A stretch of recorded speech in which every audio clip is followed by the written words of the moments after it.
We're going to move now to our hometown in Vietnam. We'll sum up at the end, but I hope there's lots of inspiration, a lot for everybody here. We're going to move over to Mr. Zun from Vietnam. Are you with us?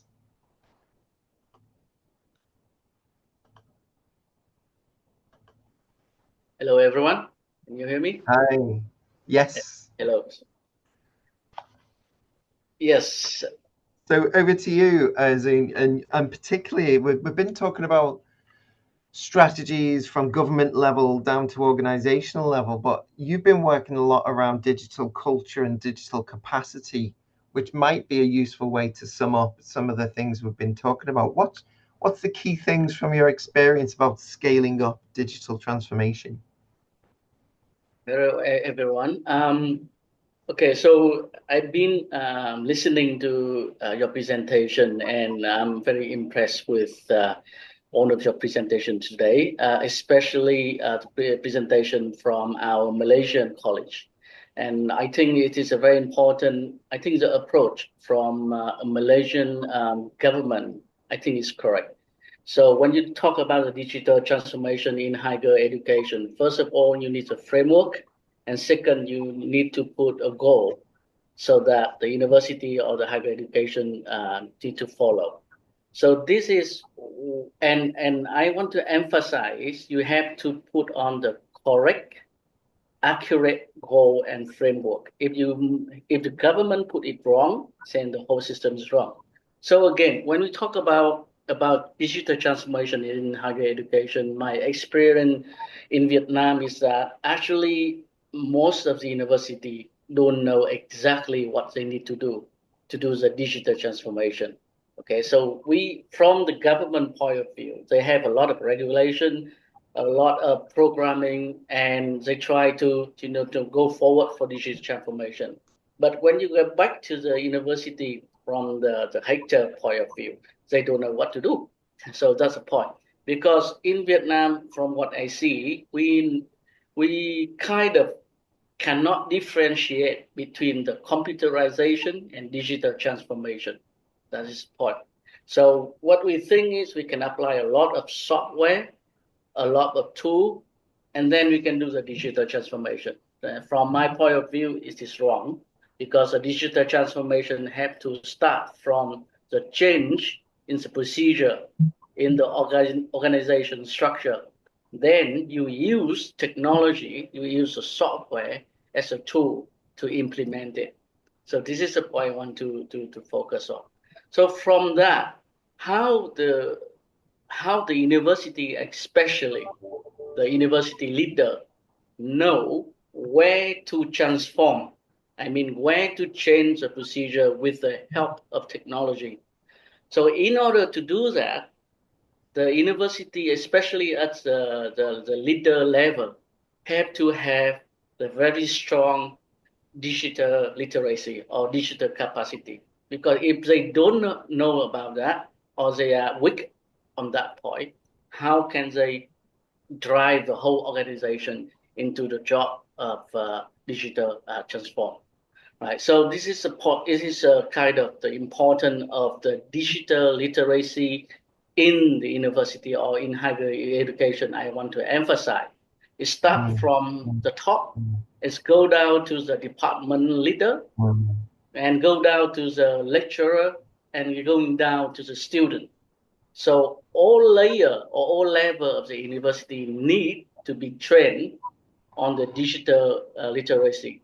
The university have a strong digital literacy, then they will have easier and faster and smoother, time and process to do the digital transformation. And if you want to have the digital literacy, you want to have a digital transformation, then the whole organization have to have the digital culture. Because without the digital culture, then everyone looking at a different objective and they are not on the same page. So this is why I want to emphasize the importance of the digital culture and digital literacy or digital capacity in higher education as a starting point for every possible successful project in the university. And actually, in the UK, if you look at GIST, digital framework for digital transformation, they clearly say that digital literacy and digital culture is one of the top priority when the university or the higher education want to do the digital transformation. Thank you very much. Excellent timing.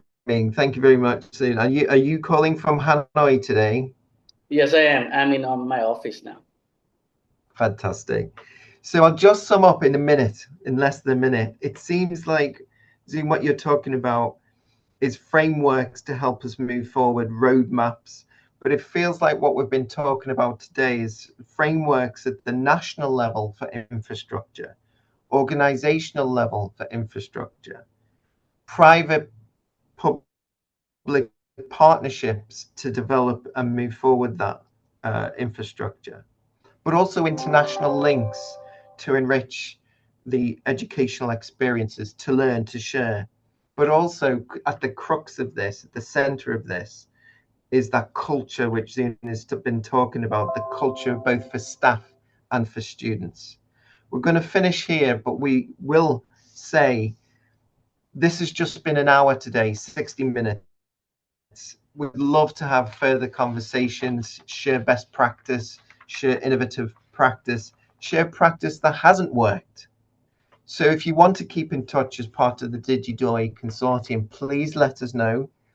Please let us know through the registration that you've already shared. Let us know through 3TN or in the box here. But we want to carry on the conversation, share these practices across the ASEAN and further afield. So please keep in contact.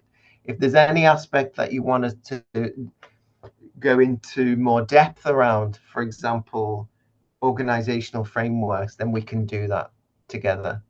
So thank you very much for the 61 minutes we've had together today, and have a wonderful evening or morning wherever you are in the world. So thank you very much, everybody. Take care. Thank you, Tony.